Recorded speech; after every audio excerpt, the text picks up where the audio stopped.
朋友們好，今天咱們一起來做一個速冻的香辣烤花卷儿，做法简单，香脆好吃。朋友們好，我是老莫，喜欢的朋友记得点赞收藏起来。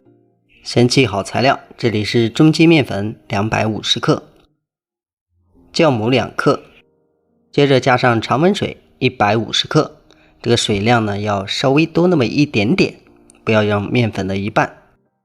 另外咱们和面的时候一定要记住把材料搅拌均匀，然后再把它搓成一样黏的絮状，再往一块揉面，这样能轻松成团。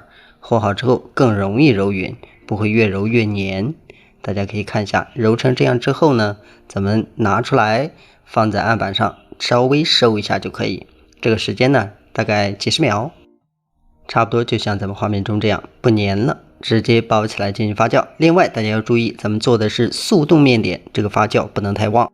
下一步是這個辣油，咱們準備一點辣椒面，然後加上一點蒜，用熱油烹一下，然後加上味道，再加上一些麵粉，然後攪拌勻，這樣就成了一個辣的油酥。同時要注意，攪拌好之後呢，一定不能太稠，就像咱們畫面中這樣，裡面均勻，而且稍微偏稠，還可以自由流動。像這種狀態更方便你抹均勻，也能保證所有的味道統一。大家可以看一下，這就是狀態。一定要給它記住。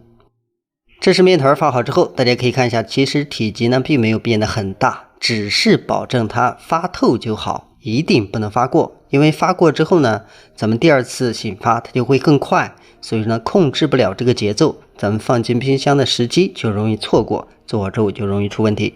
這個麵拿出來之後呢，咱們可以像這樣扒開看一下裡面的蜂窩狀態，只要它是充足的就可以。這一步對速凍麵點非常重要，一定要記好。接下來呢，咱們需要撒上一些乾粉，然後把這個麵揉得偏緊實那麼一點，差不多揉好，就像畫面中這樣，摸起來有彈性，而且按壓不會特別軟，像這樣按扁。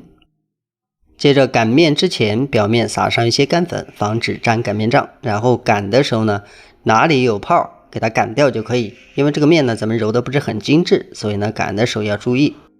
這個麵團擀好之後，就像咱們畫面中這樣的厚度就可以，一定不能太薄，然後稍微扯一下。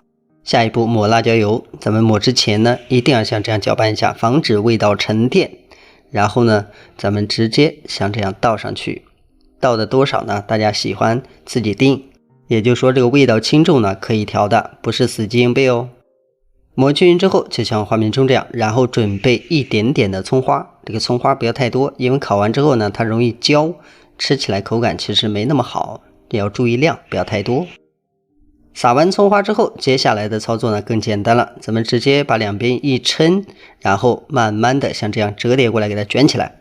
捲的時候大家要注意，一定要捲緊，不要太鬆了，太鬆了不好弄。捲到這個位置咱們可以停止，接下來可以制作造型。這個做造型呢就比較隨意了，大家喜歡怎麼弄都可以。咱們可以用刀像這樣斜着切，也可以豎着給它劃上刀痕，這都是可以的。這一步呢，發揮自己的想象去創作即可。做完造型之後，接下來還是同樣的方式，咱們稍微給它抻一抻，然後呢像這樣給它捲過來。捲的時候稍微注意一下，讓它排列緊密一點，不要太鬆了，太鬆了容易爛掉。捲好之後，接下來呢大家需要注意，因為它是切斷的，它很容易散掉，所以呢像這樣稍微給它捏一捏，讓它們盡量的緊挨着，然後呢補充一些乾麵粉。麵團拿過來之後呢，直接像這樣先搓一下，然後咱們像搓麻花一樣按住一邊去搓，大家可以看，讓它有一個逆的力量，給它稍微轉一下。轉動的同時記住不要過度用力，稍微轉幾下就可以。差不多就像這種，留上一點力，搓成這樣均勻的狀態，然後呢切成小段兒，這個段兒的大小也是自己定的。切好之後像這樣稍微的給它團一團，然後呢保持長度差不多，這樣咱們就做好了。前面最關鍵的就是和面，包括整個發酵的時間狀態一定要完全的捏死。下一步重點，第二次發酵也不能發得太旺，發個7分滿就可以，因為家庭冰箱它的速凍能力呢沒那麼快，所以呢如果你全發，後面它在裡面再次發酵就不好弄了。所以呢7分滿，然後直接装进这樣的保鮮盒，完全給它蓋好。因為冰箱裡面是有風的，它表面呢容易乾掉，所以一定要給它蓋牢，每個地方都不能透氣，這樣才能保證你凍的效果。然後這個凍的時間呢1個半小時到2個小時。